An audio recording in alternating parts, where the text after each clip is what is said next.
शुभ अवसर क्राम नेपाल भैरहुवा शाखा परियोजनाले 1 वर्षको अवधिमा 342 जनालाई उद्धार गरेको छ।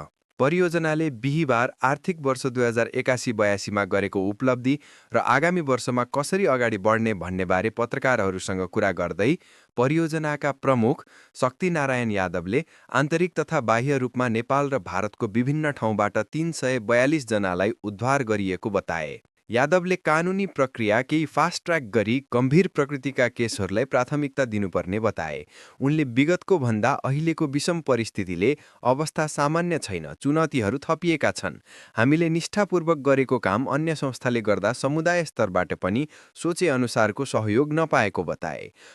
इन्डियाबाट समेत गरेर स्वदेश फिर्तीको जुन घटनाहरू थियो त्यो क्रममा हामीले 342 जनाको उद्धार र स्वदेश फिर्तीमा हामीले नेपाल प्रहरी लगायतसँग समन्वय र सहकार्य गरेका थियौँ। त्यसपछि 139 जनालाई जुन हाम्रो सुरक्षित आवास गृह छ अल्पकालीन 1 दिनदेखि लिएर हामीले महिनौसम्मको 139 जनालाई आश्रय सेवा हामीले प्रदान गरेका थियौँ।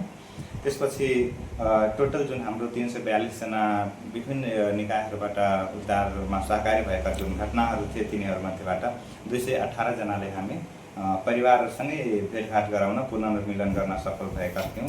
त्यसै गरी 118 जना यसमा महिला बालबालिकाहरू सबैजना हुनुहुन्थ्यो। 118 जनालाई अन्य सेवा प्रदायकहरूमा हामीले सम्प्रेषण गरेका थियौँ।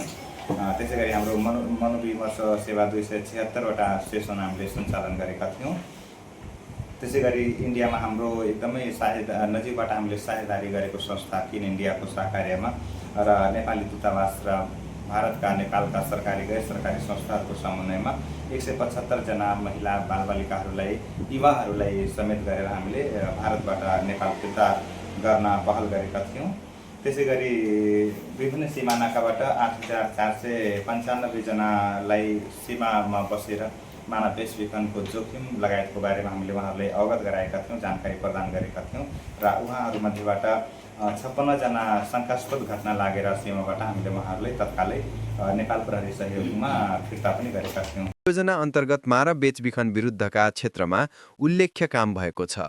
आन्तरिक तथा बाह्य मान बेचबिखन तथा शोषणका घटनाहरूको उद्धार, पुनस्थापना गरिएकाहरूको सङ्ख्या बढ्नुका साथै संस्थाको सञ्जाल विस्तार र क्रियाशील सरकारवालाहरूसँग समन्वय र सम्बन्ध विस्तार भएका छन्।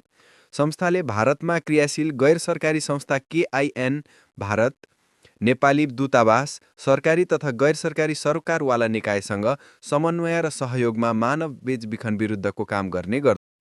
मध्येबाट 32 जना चेलीबेटीहरूलाई बहिनीहरूलाई हामीले स्वास्थ्य सेवा प्रदान गरेका थियौँ भने 1 जनालाई शिक्षाको निरन्तरताको लागि सहयोग गरेका थियौँ र 9 जना बेनिफिसियरीहरूलाई जुन उहाँहरूलाई हामीले सिपमूलक तालिम र 9 जनालाई अर्को हामी बिउ पुँजी रकम पनि प्रदान गरेका थियौँ र उद्धार गरेको मध्येबाट 10 जनालाई हाम्रो कानुनी सल्लाहको सहयोगमा 10 जनालाई कानुनी सेवा उपलब्ध गराएका थियौँ भने रूपन्देही जिल्लामा मात्रै मानव बेचबिखन र ओसार पसारका 4वटा मुद्दाहरू हामी दर्ता गर्न सफल भएका छौँ।